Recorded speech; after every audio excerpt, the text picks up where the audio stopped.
मागच्या वेळी अमरावतीमध्ये आंदोलन झालं त्यावेळी मी स्वतः आंदोलन मागे घेण्याकरता जे त्यांचे प्रश्न होते ते सोडवण्याकरता शासनाकडे बैठक घेतल्या। बऱ्यापैकी मुद्दे त्या ठिकाणी सुटले, काही मुद्दे राहिले, काही मुद्दे धोरणात्मक आहे, काही मुद्दे फायनान्सशी संबंधित आहे। शेतकरी कर्जमाफीबद्दल एक समिती नेमण्याचं आम्ही आश्वासन दिलं, ते पूर्ण केलं आणि त्या समितीच्या माध्यमातून जो रिपोर्ट येणार आहे की किती शेतकरी आहे, किती त्या ठिकाणी कर्जमाफी करावी लागेल आणि पात्र शेतकरी असले पाहिजे, कारण मोठ्या प्रमाणावर काही फार्म हाऊसेस आहे, काही घरं आहेत, त्या ठिकाणी लोकांनी कर्ज उचलले आहेत। त्यामुळे एकदा राज्याचं सर्वेक्षण झालं पाहिजे। 40-40 वर्ष शेती करूनही त्यांचं कर्ज कमी होत नाही, त्यांचा खरा विचार केला पाहिजे। या भूमिकेतून एक समिती तयार केली कर्जमाफी संबंधाने, ती समिती काम करत आहे। आणि मग आता जे आंदोलन झालं किंवा आंदोलन करतायत, मी 26 तारखेला त्यांच्याशी बोललो, त्यांना मुख्यमंत्र्यांकडे बैठक लावायची विनंती केली। 27 तारखेलाही बोललो, 28 तारखेलाही बोललो, माझी चर्चा सुरूच होती। आणि एक उच्चस्तरीय बैठक माननीय मुख्यमंत्र्यांनी आयोजित केल्यावर अजितदादा बैठकीला आले, एकनाथजी बैठकीला आले, पण कोणी प्रतिनिधी आला नाही। आमचं साधं म्हणणं होतं, कुठला तरी प्रतिनिधी पाठवा, माधवराव जानकरजीला पाठवा, अजित नवलेजीला पाठवा, राजू शेट्टीजीला पाठवा, कुणाला तरी पाठवा, म्हणजे बैठक घेता येईल, म्हणणं ऐकून घेता येईल, आपल्याला त्यावर निर्णय घेता येईल। पण बच्चू कडूने त्या ठिकाणी त्यांचे काय ठरलं मला माहिती नाही। आमचे दारं चालूच होते, आमचे दारं अजूनही चालू आहे, बैठकीचे चर्चेचे दारं सुरू आहे। आजही त्यांनी सांगावं कुठल्या दिवशी बैठक घ्यायची, माननीय मुख्यमंत्री किंवा सरकार बैठक घेईल, पण चर्चेचे दारं आमच्याकडनं सुरू आहे, चर्चा आम्ही करतो आहे। आज सकाळी मी त्यांना 8-10 वेळा फोन लावला, काल रात्रीही लावला, आत्ता मी त्यांच्याशी DCPच्या माध्यमातून बोललो। त्यामुळं चर्चा आमच्याकडनं सुरू आहे। त्यांची जी मागणी आहे की आता सरसकट कर्जमाफी करा किंवा इतर मागणी आहे, त्यावर चर्चा तर करावी लागेल, बोलावं तर लागेल। सरकारचं त्या ठिकाणी काय म्हणणं आहे, त्यांचं म्हणणं काय, एकदा ऐकावं लागेल, ऐकूनच घ्यायचं नाही, मग त्या ठिकाणी सरकारला दोष द्यायचा, सरकारने बैठक लावल्या बैठकीलाही यायचं नाही, ही जी भूमिका आहे, मला वाटते यातून थोडं बाहेर निघून खरंच शेतकऱ्याच्या हक्काचे निर्णय करायचे असेल, शेतकऱ्याच्या हिताचे निर्णय करायचे असेल तर त्यांनी बैठकीला आलं पाहिजे। त्यांनी आताही त्यांनी सांगितलं की माननीय मुख्यमंत्र्याला आम्ही विनंती करू की पुन्हा एकदा बैठक घ्यावी, बैठकीतने मार्ग निघू शकतात, आंदोलन कमी होऊ शकतं, तर आम्ही या ठिकाणी बैठकीला तयार आहोत। त्यांनी सांगावं केव्हा बैठक घ्यायची। आता ते म्हणतात की नागपुरात बैठक घ्या, इतकं सारे प्रश्न आहेत त्यांचे, 18-19 उच्चस्तरीय बैठक तर मुंबईत होऊ शकतं, सह्याद्री होऊ शकेल, मंत्रालयात होऊ शकेल। जेव्हा शेवटी मंत्रालयातून मार्ग निघतात ना, ते म्हणतात की आंदोलनस्थळी बैठक व्हावी, त्या ठिकाणी मग त्या ठिकाणी इकडे बैठक व्हावी। त्यामुळं मला वाटतं की याच्यामध्ये काही तथ्य नाही, म्हणजे त्यांनी थोडं या ठिकाणी चर्चा करावी। आता आंदोलनस्थळावर कशी बैठक होईल आपण विचार करा, एवढा मंत्रालयाने 18-19 मंत्रालयीन अधिकारी लागतील, जे प्रधान सचिव, अतिरिक्त मुख्य सचिव, एवढं सरकार तिकडे घेऊन जाण्यापेक्षा सकाळच्या विमानाने येणे, दुपारच्या विमानाने वापस जाणे। नागपूरला अवेलेबिलिटी आहे विमानाची, त्यांना आमची विनंती आहे की त्यांनी यावं चर्चेला, सर्व त्या ठिकाणी तोडगा काढावा। आम्ही शेतकऱ्याच्या बाजूने आहोत, तोडगा काढायला तयार आहोत। चर्चेचे दारं खुले आहेत, त्यांनी चर्चेचे दारं बंद करू नये।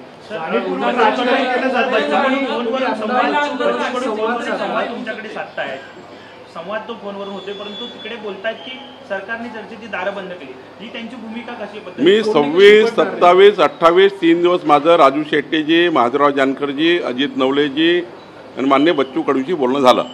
त्यांच्या चर्चा झाल्यानुसार बैठक लावल्या गेली, त्यांनी येण्याचं कबूल केलं नसतं तर बैठकच लावली नसती ना। मुख्यमंत्र्यांची बैठक उच्चस्तरीय बैठक लावली, त्यांनी कबूल केलं बैठकीला यायचं म्हणून बैठक लावली। आता ते आलेच नाही। एक जरी प्रतिनिधी आला असता, समजा बच्चू कडू नाही आले, राजू शेट्टीजी नाही आले, कुणीच नाही आलं, त्यांचा प्रतिनिधी कोणी बैठकीला यायला पाहिजे, तर मुख्यमंत्री बैठक चालवतील, सरकार बैठक चालवेल, आलेच नाही। आल्यानंतर त्या ठिकाणी आत्ता मी काल सकाळी फोन केला, त्यांचा फोन बंद त्यांचं म्हणणं आहे की ते रेंज नाही आहे. आता माझं बोलणं झालं त्यांच्याशी DCPच्या माध्यमातून. त्यांना माझी विनंती आहे की त्यांनी मुंबईला उच्चस्तरीय बैठकीला यावं.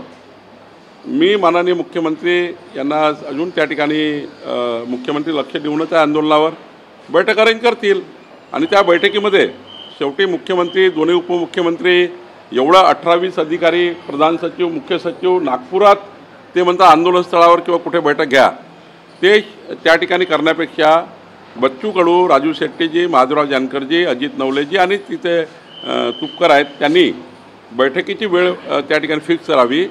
आम्ही त्या ठिकाणी बैठकीतून मार्ग काढायला तयार आहे, चर्चा करायला तयार आहे आणि चर्चेतूनच मार्ग निघतो, तोडगा चर्चेतूनच निघतो, बैठकीतूनच निघतो. सरकारचं असं कुठलंही ना मनात आहे ना बोलण्यात आहे. आम्ही कशाला अटक करू? बैठकीला बोलवायचं, अटक करायचं, एवढे काही इंग्रजी विचाराचे लोक आम्ही नाही आहोत. हे काही मोगल विचाराचे लोक आहेत का ना? काही लोकशाहीमध्ये, सरकारमध्ये असं चालतं का की बैठकीला आल्यावर अटक करा? काहीतरी नवीन नवीन फंडे फोडायचे. मला वाटतं याच्यातून बाहेर निघालं पाहिजे आणि चर्चेतनं शेतकऱ्याकरता मार्ग काढला पाहिजे. सरकार चर्चेकरता तयार आहे, सरकार बैठका लावून त्या ठिकाणी बोलवायला तयार आहे. मुख्यमंत्र्यांनी बैठक लावून रद्द झाली, माननीय दोन्ही DCM बैठकीला आले, कोणीच प्रतिनिधी येत नाही. कसं करायचं? त्यामुळं मला वाटतं मुख्यालयामध्ये जाण्याची सुद्धा भाषा बच्चू कडू करते असं नागपूरला. नाही, तो त्याचा आंदोलनाचा अधिकार आहे, त्याच्याबद्दल मी काही बोलणार नाही. पण सरकारकडनं चर्चेचे मार्ग सारे खुले आहेत, शेतकऱ्याकरता चर्चा करायला तयार आहेत. बच्चू कडूला माझी विनंती आहे की चर्चेकरता आलं पाहिजे आणि त्यांनी चर्चेतून हे मार्ग काढले पाहिजे. भाऊ, सरकार बैठकीचं आयोजन करते, शेतकरी नेते येत नाहीत, दुसऱ्या बाजूला ते म्हणतात की संवाद होणार नाही, आम्हाला अटक केली जाईल. नेमकं काय साध्य करायचं या शेतकरी नेत्यांना? मला काही त्याच्याबद्दल त्याची भावना माहिती नाही. तर सरकार एवढं काही मोगलशाही नाही आहे की ते बैठकीला येईन त्यांना अटक करतील. आंदोलन स्थळावर कधी बैठक होऊ शकतं का?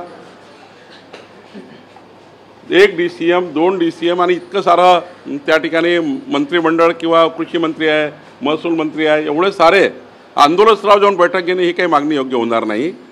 मुंबईच्या मंत्रालयात किंवा सह्याद्रीवर बैठक आयोजित करूनच त्या ठिकाणी मागणी पूर्ण करता येईल किंवा सरकारमध्ये निर्णय घेता येतील ना.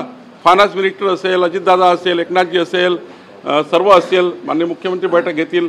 पण चर्चा करता तयार पाहिजे ना. एकदा मुख्यमंत्र्यांनी 1.5 तास वेळ ठेवला, मुख्यमंत्र्यांनी मंगळवारी 1.5 तास वेळ ठेवला, 1.5 तास वाट बघितली माननीय मुख्यमंत्र्यांनी. 1.5 तास वाट बघून कोणीच आलं नाही. मुख्यमंत्र्यांनी वारंवार मला विचारलं, एक तरी प्रतिनिधी आला आहे का? अजित नवले तरी आले आहेत का? माधवराव जानकर तरी आले आहेत का? राजू शेट्टी तरी आले आहे का? कोणीतरी आलं पाहिजे बैठकीला. तर काय चूक आहे सरकारची? सरकार तयार आहे, पण सरकारवर त्या ठिकाणी आकस काढणे किंवा शेतकऱ्याच्या मनात त्या ठिकाणी दुजाभाव निर्माण करणे, मला वाटतं यातनं राजकारण होऊ नये. यातनं फक्त शेतकऱ्याचे प्रश्न सुटावे आणि बच्चू कडूने पुढाकार घ्यावा. सरकार चर्चेला तयार आहे. ज्या पद्धतीचं विधान बच्चू कडू यांनी केलंय, बच्चू कडू असं म्हणाले हां बच्चू कडूंना आता तिथं बाईट दिला आणि त्यांचं असं स्पष्टपणे म्हणणं आहे की नागपूरमध्ये बैठक व्हायला पाहिजे, ती नाही झाली तर आमची चर्चेचे दरवाजे पूर्णपणे बंद. चर्चेचे दरवाजे ते बंद करतात, आम्ही करत नाही आहे. तुम्हीच सांगा मीडियाच्या मित्रांनो की एवढं सारं मंत्रालय नागपुरात नेऊ शकतो का आपण? एवढं सारं मंत्रालय ज्यातने 28-30 प्रश्न त्यांचे आहेत. 28-30 जवळपास 12 विभाग आहे. 12 विभागाचे प्रश्न आहेत, वेगवेगळे प्रश्न आहे 12 विभागाचे. त्यामुळे मला वाटतं की थोडा विचार केला पाहिजे आणि चर्चेला आलं पाहिजे. जाणीवपूर्वक हे राजकारण चालू आहे असं म्हणायचं का? नाही, मला वाटतं की आता त्याच्या मनात काय मी काय सांगू शकणार नाही. मी काय त्यांना राजकारण म्हणणार नाही वगैरे वगैरे काही. फक्त एवढंच आहे, शेतकऱ्याचा मार्ग काढायचा आहे तर सरकार तयार आहे. भाजपच्या काल एका आमदारांनी विदर्भातल्या असा एक आरोप केला की बच्चू कडूंचे आणि काही संघटनांशी संबंध आहेत की ज्याचे इतर राजकीय आंदोलनांना हे प्रेरित केले जातात, फंडिंग केलं जातं. मला त्याबद्दल काही माहिती नाही आहे. मला माहिती असल्याशिवाय मी बोलणार नाही. संजय राऊत असं म्हणतात, ज्या पद्धतीचा आरोप बच्चू कडूंनी केला की मला अटक केली जाऊ शकते, संजय राऊत असं म्हणतात की या सगळ्या आंदोलनकर्त्यांना मुंबईत बोलवायचं आणि त्यांना अर्बन नक्षलवादी ठरवून अटक करायची, अशा प्रकारचं सरकारचं प्रयत्न. कुठल्याही सरकारची भूमिका अशी नाही आहे. सरकारची भूमिका कधी अशी असणार नाही. आम्ही उद्धव ठाकरेजीच्या सरकारसारखे हुकुमशाह नाही. उद्धव ठाकरेंनी तर मला OBC आरक्षणाकरता जेलमध्ये टाकलं होतं. त्यामुळे उद्धव ठाकरेसारखे हुकुमशाह आम्ही नाही आहे. देवेंद्र फडणवीस सरकार, आमचं सरकार हे लोकशाहीच्या मार्गाने सर्वांना न्याय देणारं सरकार आहे. सर, उद्धव ठाकरे असं म्हणतात की लोकशाहीमध्ये मत आणि विरोध करण्याचा अधिकार जो आहे तो सर्वांना आहे, परंतु जे सत्ताधारी आहेत त्यांना हे मान्य नाही असं त्यांनी म्हटलं. कोणी म्हटलं? तेच म्हणतात, तेच उत्तर देतात. त्याचाच प्रश्न त्यांचंच उत्तर. तुम्ही त्यांचं भाषण आहे का? तेच प्रश्न उपस्थित करतात, तेच उत्तर देतात. कुणं म्हटलं असं त्यांना अधिकार नाही आहे? रोज आंदोलन केलं तरी त्यांचा अधिकार आहे. लोकशाहीमध्ये प्रत्येकाला अधिकार आहे आणि त्यामुळे त्यांनी आंदोलन केलं तर काय, आम्ही सरकार म्हणून आमची भूमिका आम्ही पार पाडतो आहे. काल जी भाषणं नागपुरात झाली किंवा एकंदर आंदोलनामध्ये झाली त्यात काही प्रक्षोभक विधानं सुद्धा करण्यात आली. बच्चू कडूंनी म्हटलं की आमदारांना कापा, तर रविकांत तुपकर त्या पुढे जाऊन म्हणाले की आमदारच काय 2-3 मंत्र्यांनाही कापलं पाहिजे. नाही, ह्या भाषा काही योग्य नाही लोकशाहीमध्ये. ह्या भाषा लोकशाहीमध्ये योग्य नाही आहे. अशा भाषा करू नये. शेवटी संवैधानिक पद्धतीने आंदोलन झाले पाहिजे, लोकशाही पद्धतीने आंदोलन झालं पाहिजे. प्रक्षोभक भाषा करून त्या ठिकाणी जमावाला त्या ठिकाणी प्रोत्साहन देणे, जमावाच्या माध्यमातून काही जाळपोळ करणे वगैरे अशा भाषा ज्या होतात किंवा उद्या मॉबला त्या ठिकाणी चिथावणी देणे वगैरे अशा भाषा कुणी करू नये असं मला वाटतं. संजय राऊतांनी पत्रकार परिषद घेतली आणि त्यांनी तुमच्यावरती सुद्धा काही आरोप केले की ज्या व्यक्तीने घोटाळे केले अशा व्यक्तीला तुम्ही तिकडे पाठवताय. बावनकुळे यांचे घोटाळे मी बाहेर काढणारे 2 आठवड्यात त्यांचे जे काही घोटाळे त्याची फाईल मी बाहेर काढतो, ती फाईल तयार होती. तुमची प्रॉपर्टी विकली तर कर्जमुक्ती होईल शेतकऱ्यांची असं संजय राऊतला माझं म्हणणं आहे, उद्या त्यांनी माझी प्रॉपर्टी घ्यावी, शेतकऱ्याचं कर्ज माफ करून द्यावं. माझ्या ॲफिडेविटमध्ये माझी प्रॉपर्टी आहे आणि त्याच्यापेक्षा जास्त निघाली ती संजय राऊतने पूर्ण घेऊन टाकावी. त्यामुळं त्यांना माझी खुली ऑफर आहे, उद्या या रजिस्ट्री करायला आणि तुम्ही किंमत लावा आणि घेऊन टाका आणि कर्जमाफीची घोषणा करून टाका आणि कर्जमाफी करून टाका लोकांची. खरं तर बोलगवळेपणा आहे. भ्रष्टाचाराला आम्ही कधी थारा दिली नाही. भ्रष्टाचार आमच्या ब्लडमध्ये नाही. त्यामुळं त्यांची काही फक्त बोलाच्या भात आहे, बोलाची कडी आहे, तोंडाच्या वाफा आहे. आमचा कधी भ्रष्टाचार विषय नाही आहे. त्यामुळं त्यांना काय काय काढायचं ते काढू दे. माझं तर खुलं चॅलेंज आहे, त्यांनी लवकर काढलं पाहिजे. सर, हिंदी में जानना चाहिए. स्थानिक स्वराज्य संस्थांच्या पार्श्वभूमीवर पक्षांतराचं वारं जोरात प्रमाणात वाढते. महायुतीमध्ये सुद्धा आता अंतर्गत पक्षामध्ये या स्पर्धा सुरू झाल्यात. आज सोलापूरमधल्या अजित पवारांच्या राष्ट्रवादीचे 2 माजी आमदार भाजपमध्ये प्रवेश करतात. त्यामुळे महायुतीमध्ये कुठेतरी स्पर्धा लागली. नाही, प्रत्येकाचा पक्ष वाढवण्याचा अधिकार प्रत्येकाला आहे. आमचा पक्ष वाढवण्याचा आम्हाला अधिकार आहे, अजितदादाला अधिकार आहे, एकनाथ शिंदेजीला आहे, महायुतीमध्ये आहे. त्यामुळे जे लोक भाजपमध्ये येतात त्यांना भाजपमध्ये, काही राष्ट्रवादीमध्ये, काही शिवसेनेमध्ये. त्यामुळं ज्यांना जो पक्षाची भूमिका पटली, ज्या पक्षाचे विचार पटले, ज्या व्यक्तीचे विचार पटले त्या व्यक्तीकडे लोक जातात आणि त्यामुळं मला वाटतं याच्यामध्ये गैर काही नाही आहे. आपापल्या पक्षामध्ये त्या ठिकाणी जे लोक आहेत ते त्यांच्या पक्षावर प्रेम करतात. भाजपमध्ये येणारे मात्र एक वैचारिक दृष्टिकोनातनं आणि एकनाथ शिंदेकडे चाललं आहे, अजितदादाकडे चाललं आहे. त्यामुळं अशी काही चढाओढ नाही आहे महायुतीमध्ये स्पष्टता आहे. या ठिकाणी आपापला पक्ष वाढवण्याची सर्वांना मुभा आहे. त्यामुळे मला असं वाटतं की याच्यामध्ये काही वेगळा विचार, असा वेगळा विधान किंवा वेगळा महायुतीमध्ये काही असंही खूप भानगड सुरू आहे असं वगैरे नाही आहे. सर, बच्चू कडू किसानों के लिए आंदोलन कर रहे हैं, कह रहे हैं कि 7/12 पूरा होना चाहिए किसानों का, क्या कहना है? देखिए, बच्चू कडू के साथ हमने बार बार किसानों के मुद्दे के ऊपर चर्चा करने के लिए सारे दरवाजे खुले रखे. अमरावती में एक आंदोलन हुआ, उसमें मैं खुद गया. हमने कहा कि किसानों के कर्ज माफ़ी के लिए एक समिति बनाएंगे जो एक्यूरेट डेटा तैयार करेगी. कई खेत ऐसे जहाँ पे फार्म हाउस बने हैं, जहाँ पे बड़े बड़े घर बने हैं, वहाँ पे कर्जा माफ़ी की ज़रूरत नहीं है. जो गरीब किसान 40-40 साल से खेत में काम कर रहा है लेकिन कर्जा माफ़ नहीं हो रहा, कर्जा बढ़ते जा रहा है, उनका माफ़ होना चाहिए. इसके लिए एक समिति बनाई गई. थोड़ा समय उसके लिए चाहिए. हमने उनको राइटिंग में दिया है कि ये किसानों के लिए हम कर्जा माफ़ी के लिए समिति बनाकर उसका निर्णय करेंगे. अब ये आंदोलन की बात कही जाए तो हमने 26 तारीख, 27 तारीख, 28 तारीख तीनों दिन मैंने खुद बच्चू कडू जी से, राजू शेट्टी जी से बात की और कहा कि एक बैठक उच्च स्तरीय होगी, मुख्यमंत्री जी बैठक लेंगे और उसमें अपन निर्णय होगा. मुख्यमंत्री जी ने बैठक लगाई. 1.5 घंटा सारा मंत्रालय, सारे हम दोनों DCM मुख्यमंत्री वेट करते रहे. कोई भी प्रतिनिधि उनका नहीं आया. चलो बच्चू कडू नहीं आते तो राजू शेट्टी जी आ जाते, महादेवराव जानकर जी आ जाते, अजीत नवले आ जाते, कोई आया नहीं. बाद में मैंने कल भी फ़ोन लगाया, सवेरे भी लगाया, अभी मेरी थोड़ी देर पहले बात हुई, उनको कहा कि भाई मंत्रालय में फिर एक बैठक होगी, आप डेट बताइए कब आना चाहते हो आप। मुख्यमंत्री जी का समय लेकर फिर एक बार बैठक लगाएंगे। उन्होंने कहा कि नागपुर में बैठक लगाइए।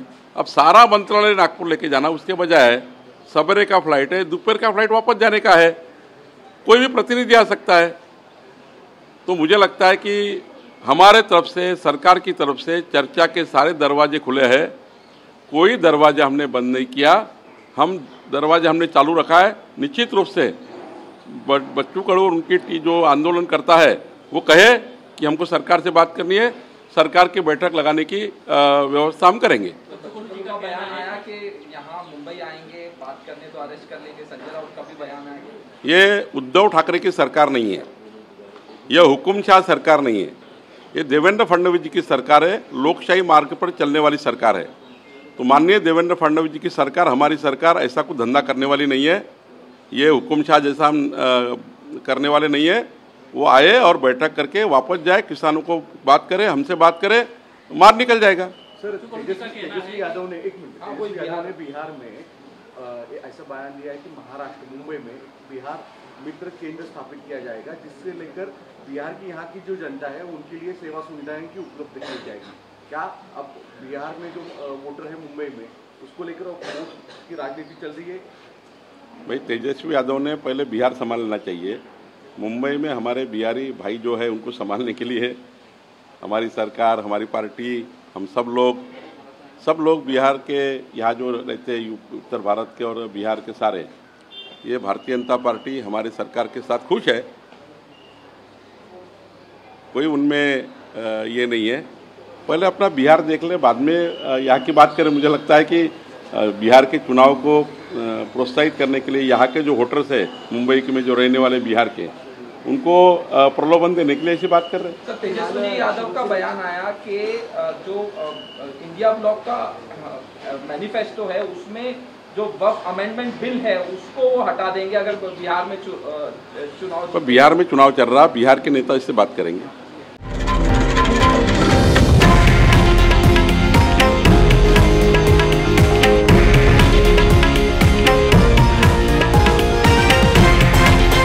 हे आहे देशातील नंबर 1 न्यूज नेटवर्क आणि आपण पाहत आहात TV9 मराठी, एकमेव।